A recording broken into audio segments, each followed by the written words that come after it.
Accrediting Excellence, the international authority for professional coaching and mentoring, proudly presents Both Sides of the Coin.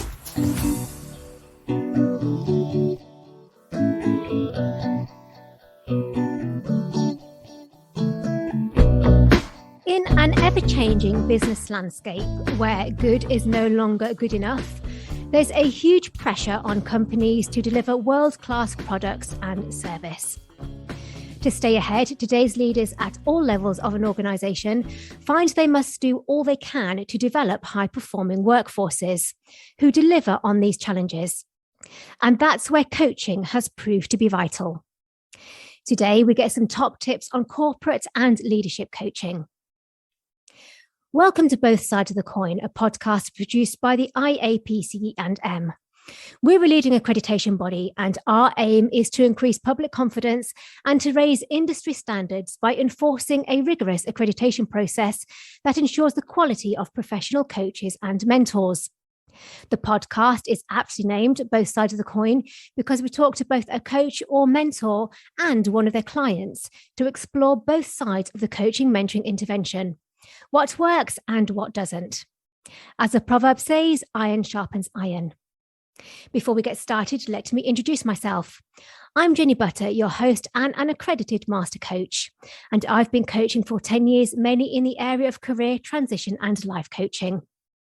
Joining me today are Monica Jonsson and her client, Alberta Brusi. Monica is an accredited master coach and pioneered the corporate coaching sector in Luxembourg. She's founder of the country's first and leading coaching practice, Coach Dynamics, and delivers corporate coaching services to senior executives and entrepreneurs in the global business community.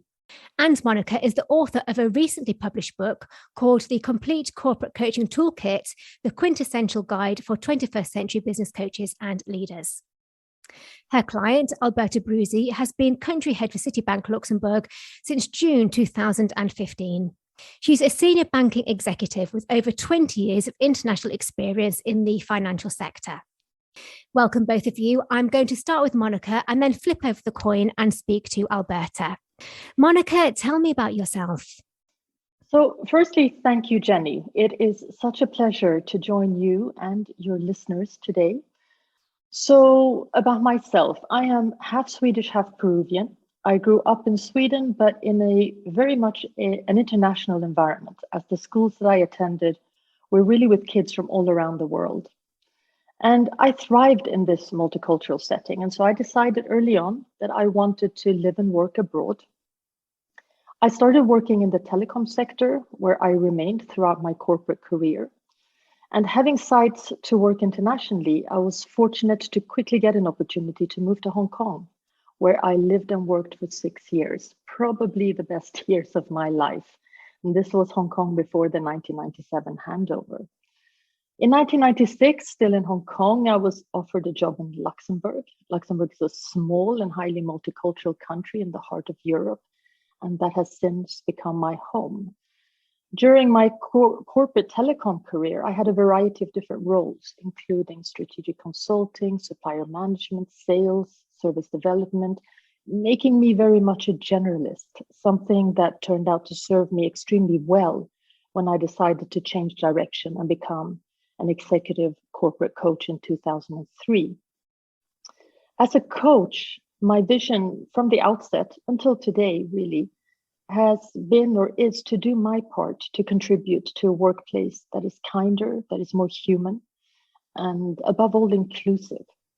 Working in and alongside the business world throughout my professional life, I'm convinced that corporate culture is defined by humanness, that are human-oriented, in other words, will really be key to building future-proof 21st century businesses. And who is your typical client? So since I am an executive corporate coach, the majority of my clients are these corporate executives, so ranging really from CEO to senior manager. But as you mentioned, I also work with entrepreneurs. And given my background, this niche, this business corporate niche, really became a natural choice for me. So I work across companies I work across a diversity of industries. Finance is very big in Luxembourg. So finance, but also industry, IT telecom, law firms, the big four. And having been fortunate to have this range of clients has given me a great exposure and profound insight into the issues, the opportunities, and the challenges that are faced by executives. So, what's the most important topic that you cover within your coaching? Well, it's interesting because in the close to 20 years now that I've been coaching, the most popular topics among my clients have remained fairly consistent. And those most popular topics are leadership, communication, emotional intelligence, personal efficiency and effectiveness, stakeholder management, influencing and negotiation, and last but not least, life balance. And because these are the most popular, these are the 7 topics that I cover in some detail than in my book. But of these 7, leadership is by far the most popular one, which personally gives me a lot of hope since I consider leadership to be the most important part in any organization. And what makes leadership both fascinating and challenging at the same time is that what is required from leaders evolves over time. And what I mean with that is that it isn't static. These days, to be effective in our rapidly changing world is really the ability to remain open and agile, where a most recent example is, of course, when the pandemic struck, where many of my client leaders, naturally caught off guard, found themselves confronted with questions like, how do I meet this new leadership challenge? How do I show up authentically? What leadership qualities do I need to develop or bring out in myself now?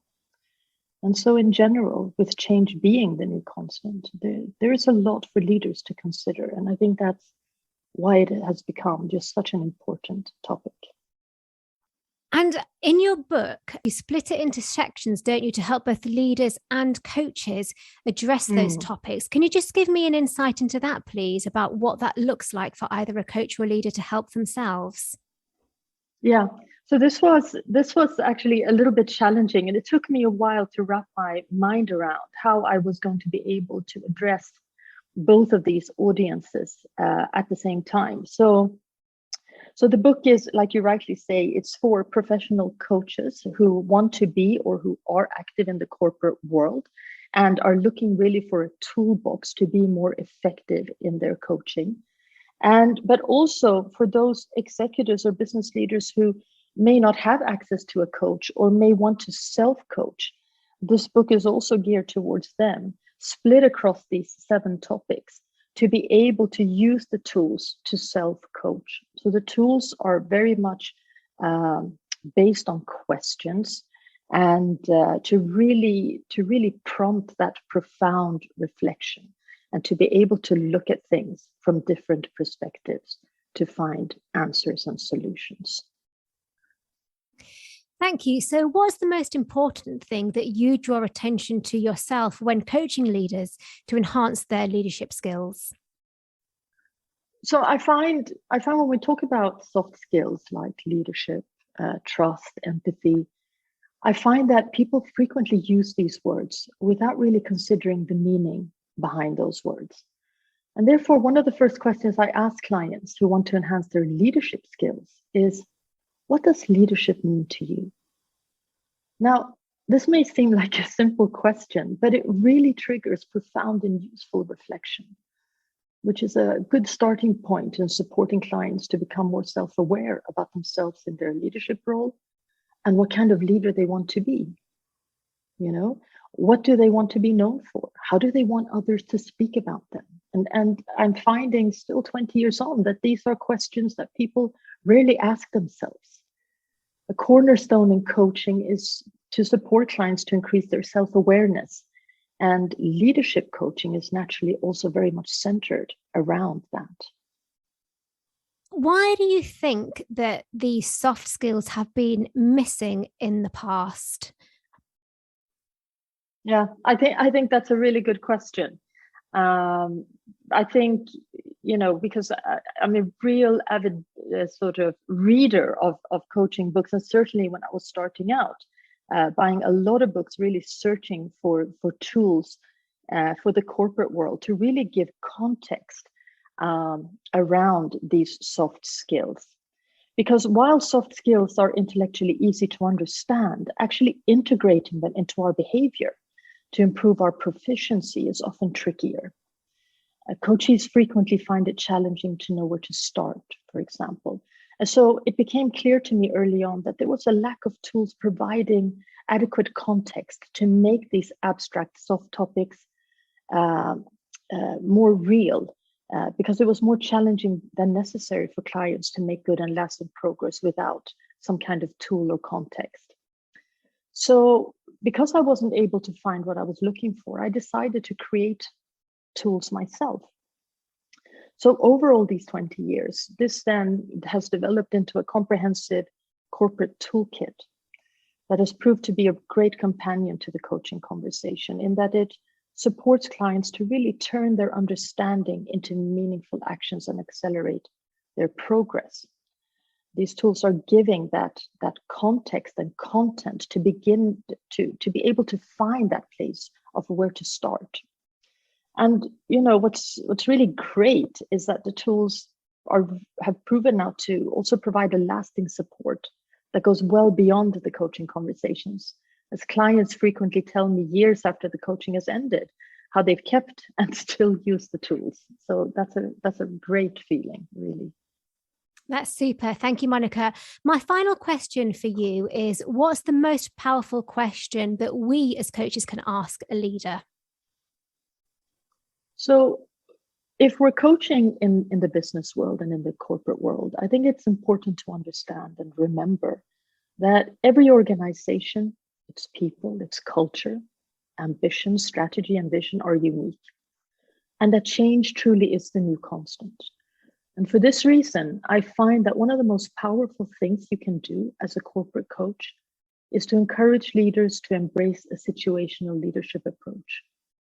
What does that mean?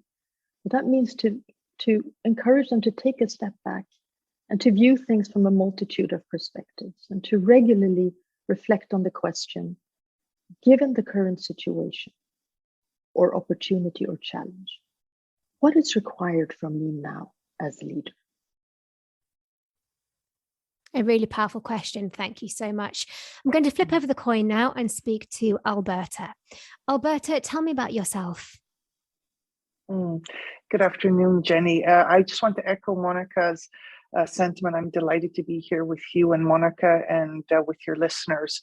About myself, well, I'm as well come from a very multicultural background. I am Italian-Canadian by birth and by parents, but I grew up all over the world from a young child onwards. And oftentimes people ask me, well, do you feel more Italian or do you feel more Canadian? And I say to them, well, I actually feel quite to be a world citizen, given the fact that over the course of my life, I've lived in many countries and had the honor to know many different cultures and people.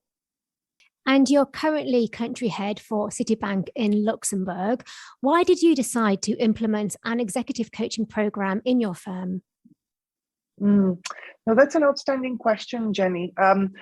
Why did I decide to implement the program here in Luxembourg? Well, I have to say that my bank has just the most incredible learning and development opportunities at all levels of the firm, whether we look at it from our technical skills, but also our soft skills and leadership skills. I have had the honor and benefited from our internal leadership programs and mentoring programs that we have.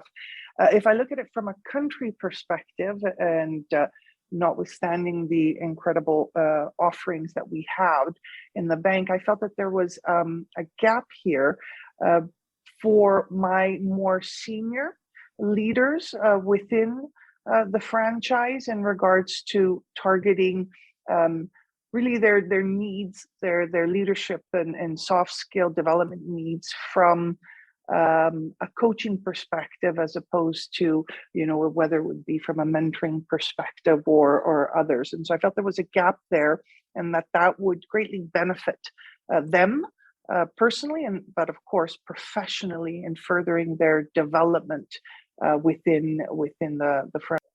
What do you think the benefit has been to your organization through the executive coaching program? Mm-hmm. Mm-hmm.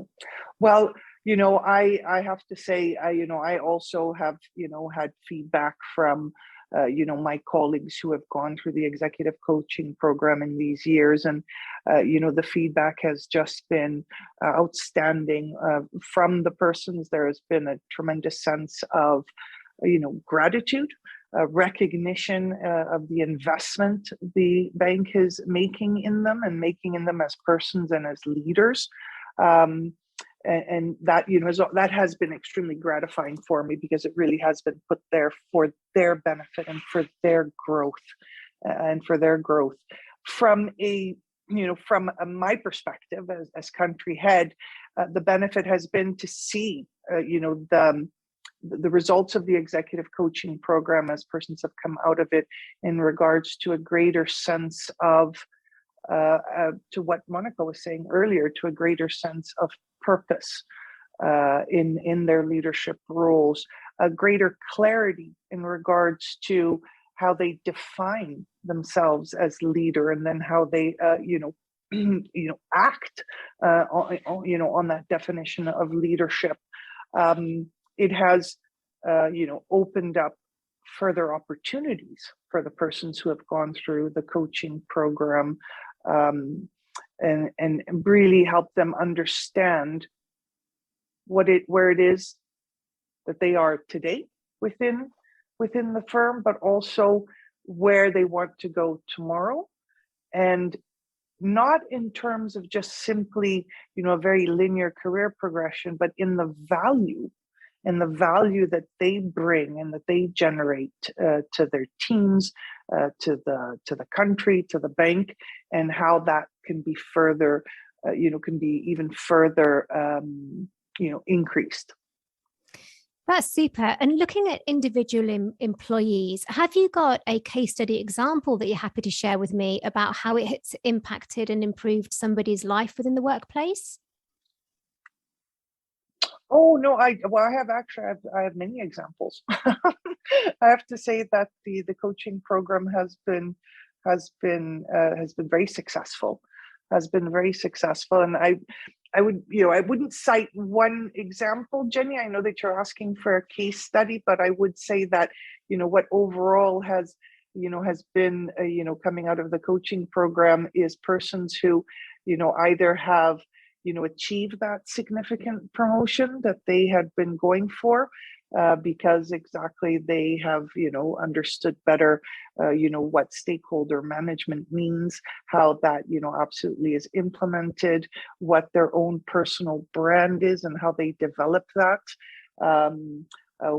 or indeed, greater clarity in regards to where they want to bring their career. So, I would say that there have been persons who have achieved that, that significant promotion. There are persons who, following on from the coaching program, have made that career move that perhaps before either they were afraid to take, or that they didn't even know was an option on the table for them.